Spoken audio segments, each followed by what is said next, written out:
mais um vídeo aqui no canal Capítulo 1 e hoje nós vamos falar sobre o incrível Fahrenheit 451 do Ray Bradbury. Gente, esse livro é muito bom, eu fiquei impressionada. Se você já está há algum tempo aqui no canal, você já sabe que eu não sou muito fã, né, de distopias de modo geral, mas isso aqui é muito bom e vamos falar um pouquinho sobre ele hoje. Inclusive, esse livro aqui faz parte do nosso desafio de 12 livros para 2026. Eu vou deixar na descrição o link para a playlist com todos os livros que eu já resenhei e o vídeo também que eu apresento nesse desafio, que tá lá os 12 livros que lerei ainda neste ano, certo? E já tem muita coisa interessante lá, tá? Inclusive Virginia Woolf e o Hemingway. O Hemingway que é um dos meus autores favoritos da vida, tá? Enfim, li um livraço dele também. Mas antes da gente começar a falar sobre este livro aqui, eu quero pedir pra você que ainda não é inscrito, se inscreva, ative as notificações e nos siga pelas redes sociais, principalmente pelo Instagram e pelo Goodreads, porque lá eu posto em tempo real as coisas que eu ando lendo por aqui e uma breve resenhazinha que eu faço, então vai lá me seguir. Então, sem mais delongas, bora falar sobre Fahrenheit 451. Publicado na década de 50, este livro é um clássico da distopia, ao lado de livros como 1984 e Admirável Mundo Novo. Aqui no canal eu já resenhei 1984,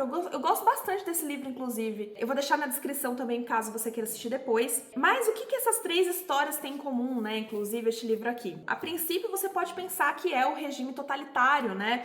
Que domina ali a sociedade, impede a liberdade individual das pessoas, enfim. Só que eu vou um pouco além desse raciocínio, porque eu acho que esse livro aqui, ele trabalha isso de uma maneira diferente das demais distopias citadas. Porque aqui, as pessoas até tinham uma liberdade individual, como, por exemplo, para ler os livros, né, que é o tema que trata aqui. A questão, o pulo do gato, é que as pessoas não quiseram mais ler. Acordaram um belo dia após um advento que é a televisão e elas decidiram que elas preferem resumos, elas preferem uma notinha do que ler, né? Um livro, um clássico, enfim. E se você não sabe nada sobre essa história, eis um breve resumo aqui em 2 linhas para você. Imagine um mundo em que os bombeiros não apagam incêndios. Pelo contrário, eles são os agentes do governo que queimam livros. E também os dissidentes, né? Aqueles que ainda ousam lê-los. Então, olha só que interessante que tem a premissa deste livro aqui. Além de tudo isso que eu falei, este livro ele é tão bonito em relação à carta de amor que ele faz à literatura, que só por isso eu acho que já valeria a pena você ler esse livro aqui. E eu fiquei feliz de ter lido este livro no momento que eu li, porque pra mim casou perfeitamente. Mas vamos por partes, certo? Esse universo criado pelo Ray Bradbury, que é este senhorzinho aqui, ele é bem limitado, digamos assim, porque as pessoas vivem em um estado de alienação absoluta por causa da televisão, como eu citei pra vocês, né? Eles vivem numa espécie de encolhimento intelectual, assim, e a consequência disso é que as pessoas têm relações muito estranhas nesse universo. Elas não falam umas com as outras, as mulheres não conversam com seus maridos em casa e vice-versa. As relações entre vizinhos, colegas de trabalho são superficiais. E tem uma questão aqui, né? Como eu já disse, os livros eles são proibidos e existe todo um mecanismo de supressão para que eles nunca mais voltem a ser lidos, né? Só que diferente do que a gente espera, numa distopia pelo menos aquilo que a gente tem mais no nosso senso comum, grande parte por causa de 1984, né? A sociedade ela não se sente tolhida dos seus direitos, pelo contrário, a sociedade não se importa que ela não tem o direito mais de ler. Pelo contrário, aqui neste livro, os vizinhos delatam vizinhos, maridos são delatados pelas esposas, pela simples suspeita, né, de uma pessoa portar livro. Então, é uma sociedade que ela não suporta o diferente. E aqui a gente pode fazer alguns paralelos, né, com o tempo que a gente vive, mas eu achei interessante que no início desse livro a gente tem um prefácio do Neil Gaiman, muito interessante, que fala justamente sobre o recorte de tempo que este livro foi escrito. Porque se você comparar muito com o dia de hoje, né, 2026, por exemplo, eu acho que você corre o risco de falar um pouco de anacronismo, tá? Mas aqui o que ele quer dizer, né, o Neil Gaiman na introdução, é que este livro é uma visão, uma lupa, justamente para a década de 50 nos Estados Unidos. Então é um recorte assim bem temporal mesmo que a gente tá fazendo aqui neste livro. E eu acho que eu peguei essa interpretação muito para mim quando eu li a introdução e segui a minha leitura assim. Não fiquei, nossa, hoje, olha como ele é atual, olha como ainda são as coisas. Eu acho que a década de 60, né, em si, nos Estados Unidos principalmente, foram de grandes mudanças. Então eu acho que não tem como a gente dizer que a década de 60 é a mesma que a gente hoje. Acho que não tem essa comparação, uma falsa comparação, na minha opinião. Então, quem que atende essas denúncias, né? Quando o vizinho liga e fala, olha, tem o meu vizinho aqui que tem um livro, vem aqui pegar ele. Quem atende essas ligações são os bombeiros, como eu disse, né? E são eles que vão até a casa das pessoas para incinerar os livros encontrados. E é engraçado que a casa das pessoas neste universo, eles são meio que a prova de fogo. Ele tem de uma película que não deixa incendiar a casa, então eles têm que ficar colocando muito mais fogo ali para que essa película seja dissolvida para a casa inteira pegar fogo. Porque quando eles chegam com uma denúncia e acham livros, tudo é metido fogo. É bem agressivo, assim, a repressão nesse sentido. E é mais interessante ainda é que em cada casa, né, nesse universo, as pessoas têm tipo um incinerador próprio. A casa já vem embutida com um. Engraçadinho, né? Esse senhor Ray Bradbury. E quem que é o nosso personagem principal nessa história? Um bombeiro. É muito maravilhoso isso. O nome dele é Guy. E ele aparentemente é uma pessoa muito confortável até então na sua posição de bombeiro, porque o que me pareceu aqui é que os bombeiros eles têm um certo prestígio social, né, nessa comunidade. E ele já começa o livro dizendo assim, queimar era um prazer. Então a gente já vê ali que ele tá começando a ter uma luta interna e a gente vai ver isso de perto. Ele é casado, mas a sua mulher é a própria definição da alienação, coitada. Ela passa o dia inteiro vendo TV, e a TV, ela é curiosa, ela é meio interativa. É como se você participasse de todos os programas como uma grande família, em que você tem até um roteiro que você pode participar ali, né? Ser um dos personagens, e as pessoas falam com você de volta. É uma loucura. E só de ler isso é um pouco enlouquecedor, porque em cada parte, assim, da casa tem uma tela. Parece que você tá sendo perseguido por essas telas enquanto você tá dentro da casa do Guy, por exemplo. Então imagina viver nesse universo é realmente de enlouquecer. E a tomada de consciência do Guy, nosso protagonista, acontece de um jeito muito curioso. Um belo dia, ele cruza com uma vizinha, a Clarice, e ela tem 17 anos e a primeira impressão do Guy pra ela é que ela é excêntrica. Pelo simples fato de que ela gosta de caminhar e conversar. Olha que loucura. E aquilo pra ele foi algo inédito, marcou profundamente o dia dele, ele lembra dela com muito carinho, enfim, porque ele mesmo nunca tinha parado pra pensar sobre as perguntas que a Clarice lhe fez, né? Ele percebe que ele não era feliz. Em um certo momento aqui, ele fala assim que Clarice meio que roubou a máscara de felicidade dele e ele nunca mais a teve de volta, porque a partir daí ele não tinha como voltar a ser o bombeiro que amava colocar fogo nas coisas. E a partir desse momento, né, ele começa a dar voz, né, às suas inquietações, como por exemplo, o que tem de tão perigoso nos livros que é preciso queimá-los. Mas lembra que eu falei pra vocês no começo do vídeo que as pessoas só pararam de ler? Nesse mundo distópico aqui, toda coisa começou por causa da sociedade. Foi uma coisa que não era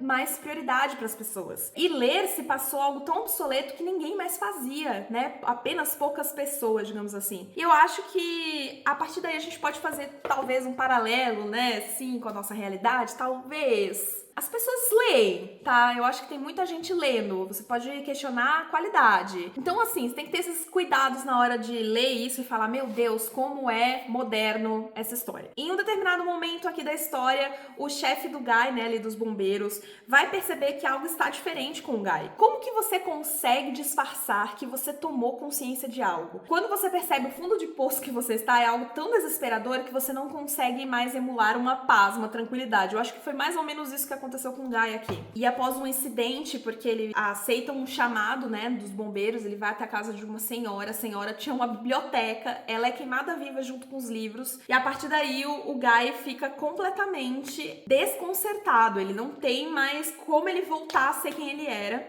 e aí ele finge que tá doente e esse chefe vai visitá-lo na casa dele. E acontece um diálogo muito interessante entre os dois, porque esse chefe vai dizer assim, que não tem nada de importante nos livros. Ele usa um argumento bem interessante, tá? Que eu fiquei, cara, errado ele não tá, porque ele diz assim pro Guy: o livro não é importante porque são histórias inventadas sobre pessoas que não existem. E de fato é, né, gente? Se a gente parar pra pensar. Porque a grande argumentação desse chefe do Guy é dizer assim: por que a gente vai ler algo que deixa a gente triste? E eu acho que essa é uma reflexão bem forte aqui no livro. E tem uma cena que eu achei uma das cenas mais belíssimas que tem neste livro aqui, é que quando o chefe, né, vai embora, tá ainda um pouco antes dele ir pro seu turno, né, nos bombeiros, a mulher recebe as vizinhas em casa e aí ele força uma leitura de um poema para essas mulheres. Sim, porque ele já tava tão fora ali do seu padrão que ele já tava escondendo o livro em casa. Ele pega um poema, lê, uma das vizinhas começa a chorar de soluçar. Eu achei uma das cenas mais bonitas que eu já li, assim, na literatura. É de uma delicadeza, enfim. É um poema que fala sobre a desesperança, né? A falta de amor no mundo, enfim. Muito bonito. E eu acho que a magia da literatura reside justamente aí, né? Na inquietação da alma. Naquilo que ressoa quando a gente nem consegue entender aqui, mas ressoou aqui, né? Literatura é impossível de não ressoar nas pessoas, né? Só que ao mesmo tempo ele gera desconforto. E eu acho que é o ponto aqui que essa sociedade distópica tenta evitar. É um tipo de sociedade que não aceita divergência, né? Pensamento contrário, diferente, eles gostam sempre de estar se reafirmando, vivendo dentro de vieses de confirmação. E pra piorar tudo, elas nem percebem, né, o tamanho do buraco que eles se enfiaram, porque por trás de todos aqueles programas de televisão, das amenidades, está acontecendo uma guerra nessa sociedade e ninguém está falando sobre isso. Tipo assim, até passa uma informação ou outra, mas eles pensam, essa guerra vai acabar logo e, tipo, não dão a importância pra isso. É desesperador, assim. E elas não dão importância porque elas não querem se preocupar, né, se incomodar com esse assunto, porque é um assunto chato. Elas preferem falar sobre o programa ali de televisão. Eu acho que isso é bem anos 60 mesmo, né? Pelo menos eu fiquei com essa impressão que ela me lembra aquela série Mad Men, sabe? Da HBO. Gente, essa série é muito boa e ela retrata a década de 60, né? Sendo que este livro seria de alguns anos antes. Mas eu acho que retrata bem esse tipo de sociedade que ele tá querendo colocar aqui, né? Que é o advento da TV, da esposa troféu que fica em casa, do homem, o provedor. Então todas essas coisas aqui eu acho que são colocadas em xeque neste livro. A única coisa que eu tenho pra declarar, porque não darei spoilers aqui, é que o final deste livro é alucinante, é impossível de parar. Porque, assim, a mudança do livro, assim, de distopia, meio filosófico no início, ela vai pra uma ação que eu não estava esperando. E eu amei. É uma surpresa que foi tão grande pra mim que eu acho que se você não sabe o que acontece, vá ler este livro, porque daí você vai entender do que eu estou falando aqui. Porque, juro, vai ter um embate aqui entre o Guy e o seu chefe, que é uma coisa maravilhosa. Eu não tava botando fé que ia acontecer, tá? Mas, né, apenas pra concluir a minha resenha aqui, eu quero dizer que o Guy vai encontrar, né, pessoas da resistência, né, pessoas que ainda querem ser a resistência do mundo, principalmente a resistência do conhecimento. E como elas fazem isso é muito interessante também, não quero dar spoilers pra vocês, mas não fique pensando que este livro vai te deixar deprimido, na realidade ele tem um fundinho de esperança, né? Embora não a esperança que a gente imagina no mundo moderno, né? Que tem um início, meio e fim e a vida acaba aí. Eu acho que quando acaba é que começa a luta aqui deste livro. Eu achei um fim meio agridoce, porém qualquer esperança ainda é esperança. Eu acho que é sobre esse sentimento que o final do livro trata, tá? É isso, Brasil. Eu espero muito que vocês tenham gostado desta resenha. Foi um dos livros mais legais que eu li em questão de distopia, assim. Eu acho que ele é muito melhor que 1984, que eu tinha até gostado, assim, meio mais ou menos. Mas esse aqui é realmente muito bom, vale super a pena. Um livro super curtinho, dá pra você ler, assim, em 2 dias no máximo. Deixe seu like se você gostou desse conteúdo, porque ajuda aqui bastante na divulgação do canal. Um grande beijo e tchau!